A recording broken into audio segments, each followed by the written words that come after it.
Hello and welcome to another SkaredCast battle report. Today, over this swampy wasteland, Scorched Earth, the forces of the Death Guard face off against an alliance of agony of the Drukhari. Let's begin.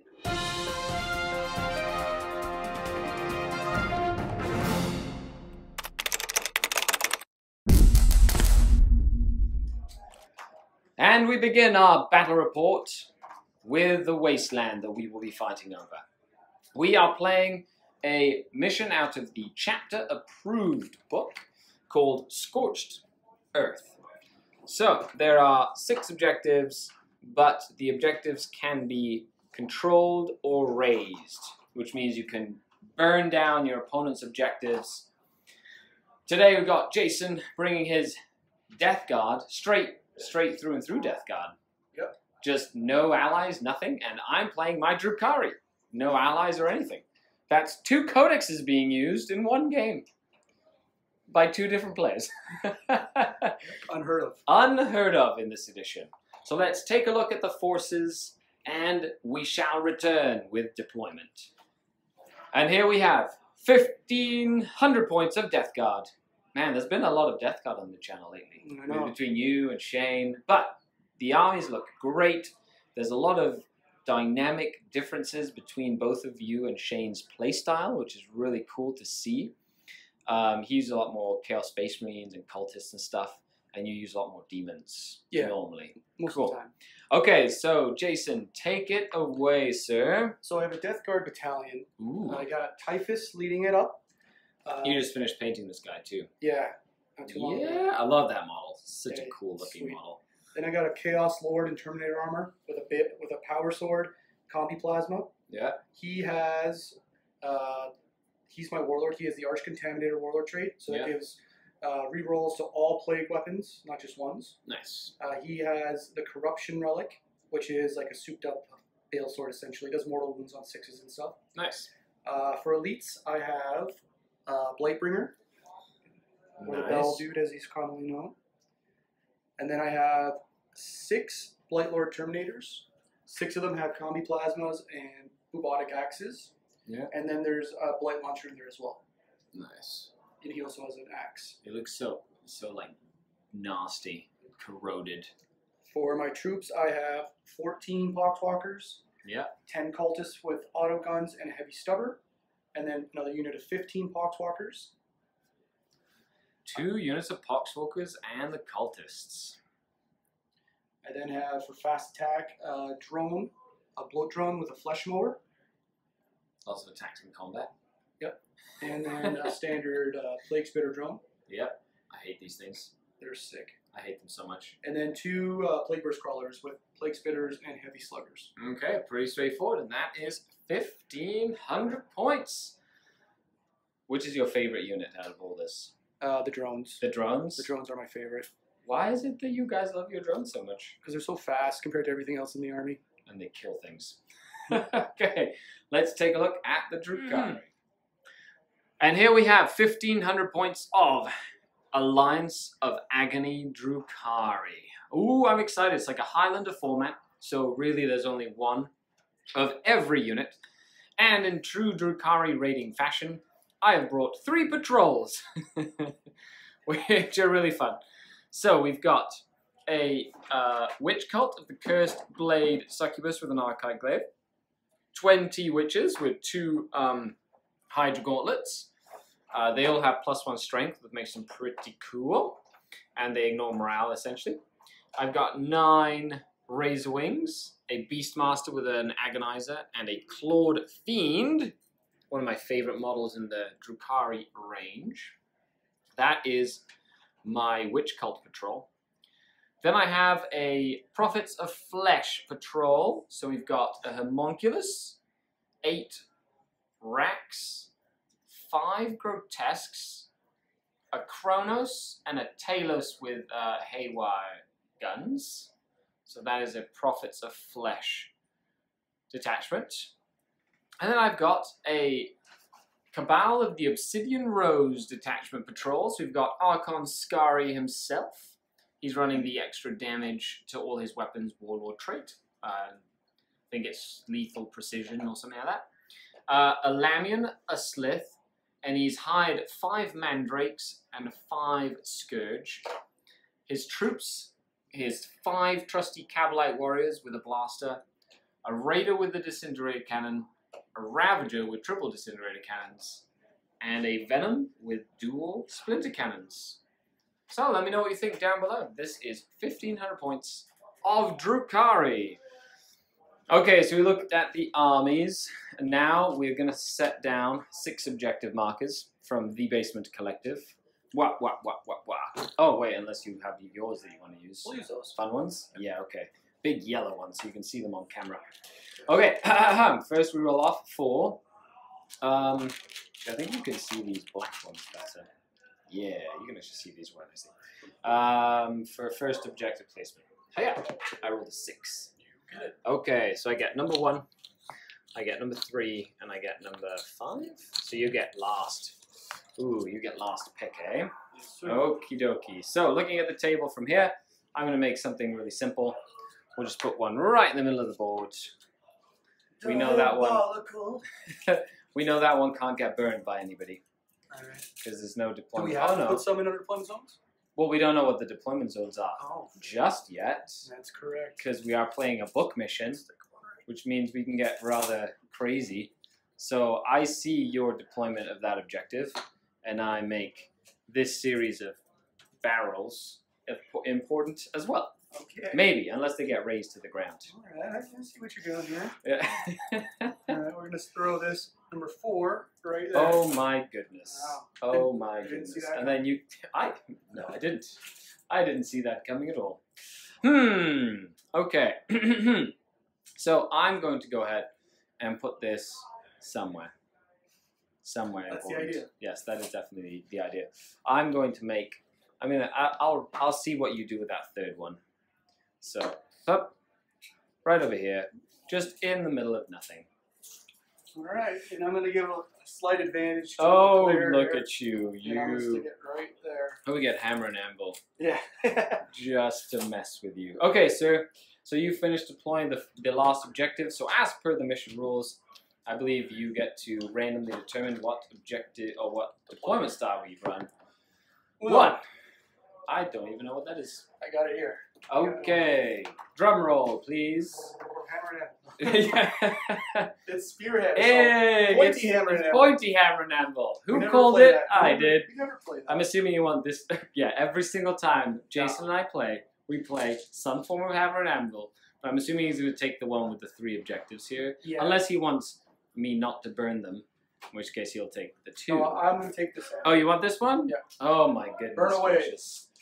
Okay, so I get to start deploying, and we will return after deployment. Okay, folks, we have deployed in fancy fashion. So I started deploying. I put the mandrakes in the webway or the shadows. I put the scourge in the sky. I spent 1 command point to put 20 witches in the webway. I've deployed 9 Razorwing flocks, a Beastmaster and my Clawed Fiend holding this flank, an empty Venom, 5 Cabalite warriors and all my characters in that raider, the Ravagers in the back, a Kronos, a Talos, 5 Grotesques, 8 Racks in a line. Thank you. So pre-game, I spent 1 command point to make my Succubus a Warlord. I gave her the Stim Addict Warlord trait, so she got +2 inches to her movement and +1 attack. My 20-man witch unit has +1 toughness, so now they're strength 4 and toughness 4, thanks to the cult of the cursed blade. The Beastmaster has +2 to his leadership, so the beasts benefit from that. My Prophets of Flesh Homunculus is also a warlord for a warlord trait because of the Alliance of Agony. He gave me 3 command points, so I started with 9, spent 1, so I had, I had 7, spent 1 to 6. He gave me 3, so I went up to 9. Then I spent 1 for an extra relic, giving my Succubus the Traitor's Embrace. So if she dies in the fight phase, she explodes. Essentially does mortal wounds. And my Warlord has the Warlord trait, Lethal Precision, and he has the armor of a Misery, which is a 3+ armor save and -1 to hit him in the fight. Or -1 to hit him. I think it's just the fight phase, but it's harder to deal with him. Okay, that was a mouthful. It's like explaining like the entire history of Game of Thrones. yeah. So we've got Poxwalkers in the line here, 2 Plagueburst Crawlers, the drone with the flamers, drone with the lawnmower, Typhus, the Belf guy. More Poxwalkers. He just makes everything faster. Yeah. And then Cultists in the back. In Deep Strike Reserve, we have the Terminators, the Blight Lords, is that what they're called? Yep.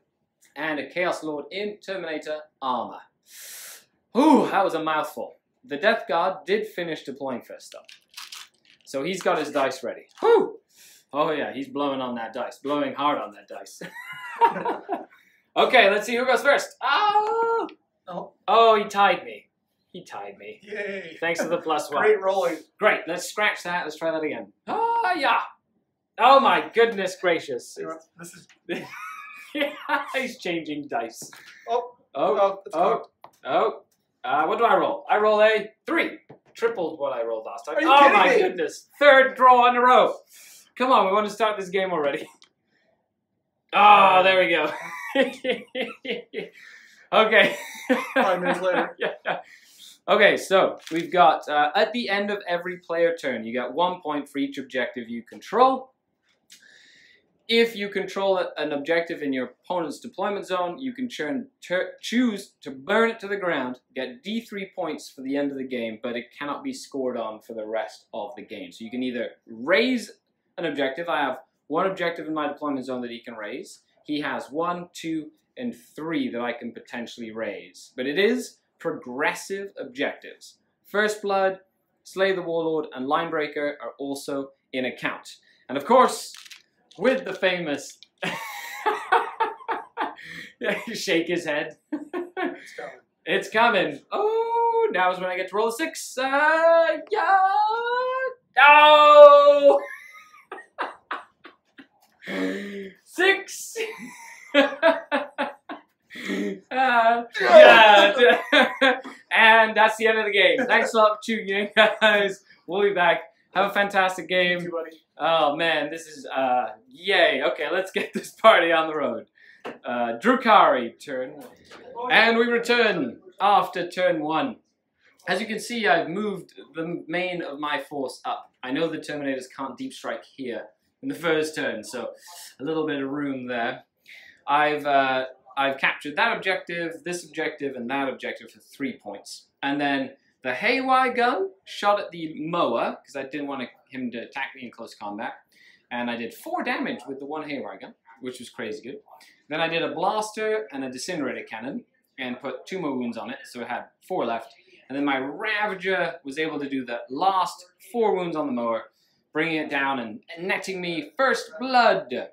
So now I've kind of advanced everything. The Homunculus is over here giving everybody +1 toughness.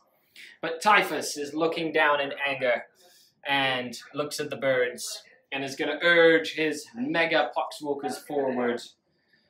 Okay, so with that, I have a 4-point turn.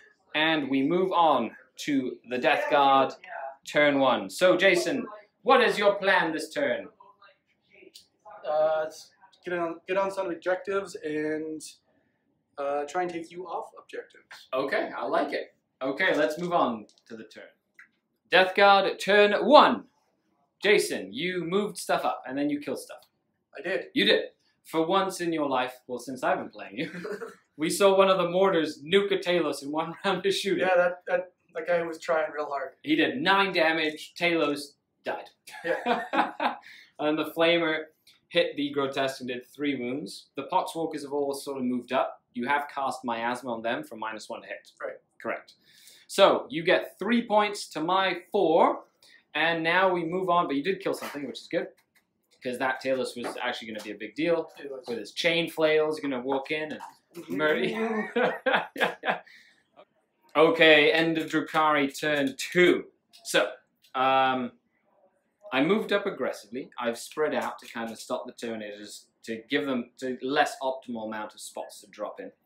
The Razorwing flocks moved up to the line. I released the Beast stratagem so they could reroll charges, and I was able to tag that tank so it can't shoot me the next turn. I was able to kill a few of these Poxwalkers as well, and my Succubus is in combat together with the Beastmaster, who has taken a wound. I did lose a Razorwing flock to Overwatch. The Homunculus is over here by this objective. Archon Skari, the Slith, and the Lamian are still in that raider. The 5 Kabalite warriors have gotten out here and moved back. And the Ravager has moved back to block this area off. The Clawed Fiend has moved into this central area. The Scourge deep struck onto this high tower. And pretty much all my shooting that could shot into this drum. It's got 1 wound remaining after getting charged by the Grotesques and the Kronos, and the Mandrakes came up on this board.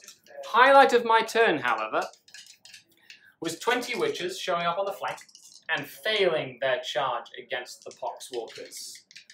So with that, I gain an additional 3 points, bringing my total up to 7 points for the game. And we move on to the Death Guard second turn. Or do we contest this? Well, that's for next turn. Okay, so we have end of turn 2. Wow, lots of stuff happened. The most entertaining one, however, was when Typhus moved in, killed my Succubus.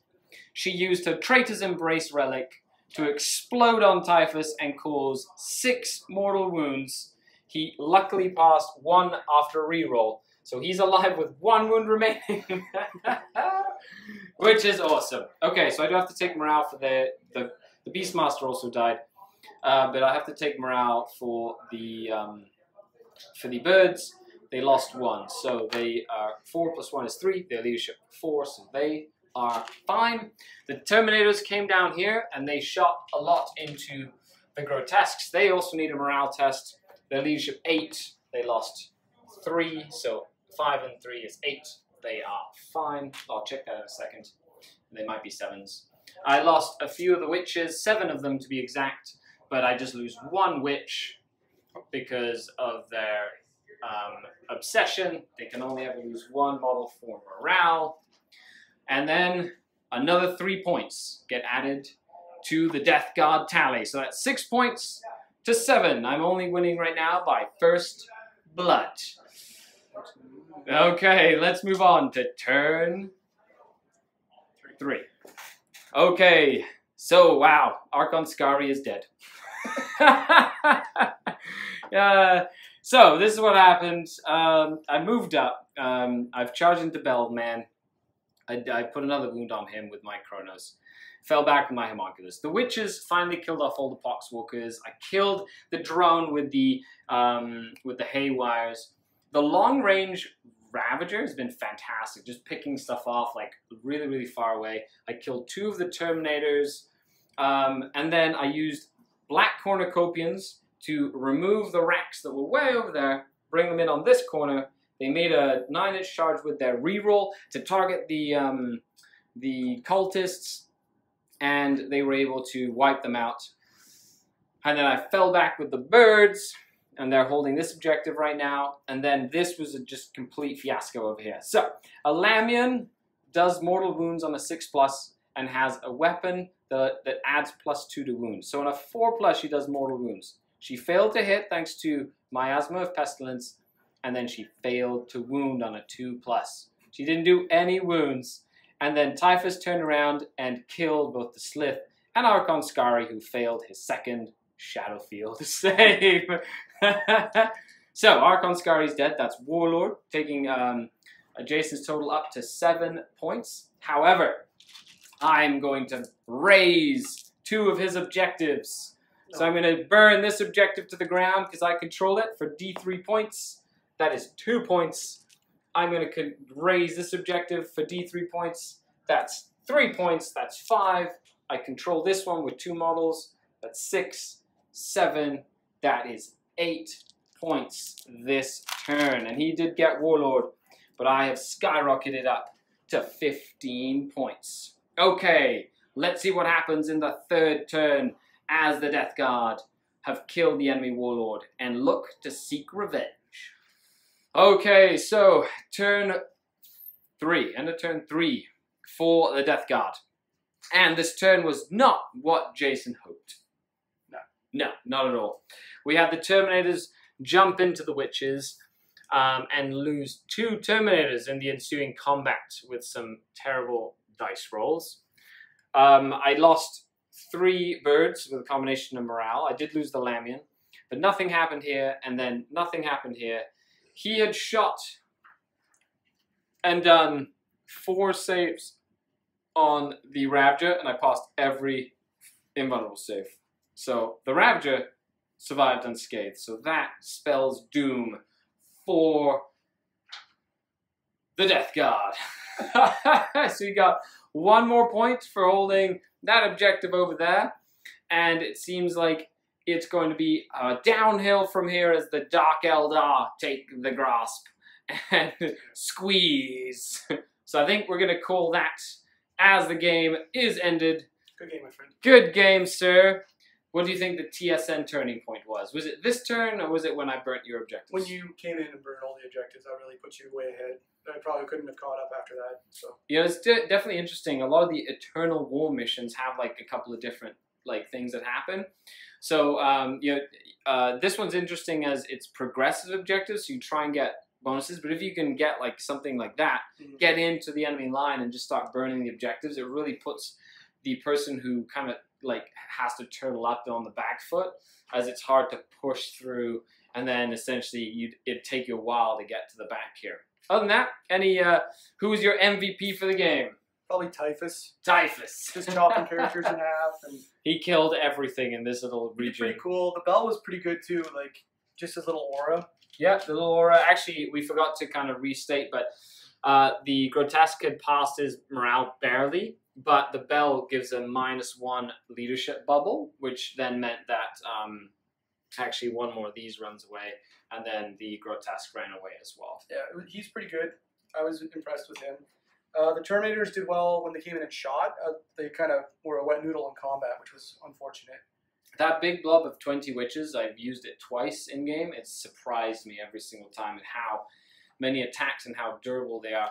And these little guys with the black cornucopians... Yeah, they won you the game, I think. These guys, yeah, coming back there and being able to steal that objective and just putting a lot more pressure on the backfield, considering they were way over there. And then your Scourge were really good too. The Haywire was fantastic, especially against the tough invulnerable saves of Nurgle vehicles. Yeah, just doing the mortal wounds on top of damage. It's good. And mortal wounds is great, just forcing those feel no pain saves. Well, I hope you guys enjoyed the report. If you can see, this was definitely 2 very like fun armies with a lot of different varied stuff. So I hope you appreciated that. Leave a comment down below if there's something else you would like us to film and like to. Thanks a lot, Jason, for the game. It was really fun. A huge shout out, checking the books, to all the Patreons of the channel for supporting. I'm currently going to Croatia for the ETC. If you'd like to help out and unlock cool tactical videos, exclusive content, and swag and giveaways, check the link down below. After all, I'm Skari, your grateful host, signing off until next time. Skari out.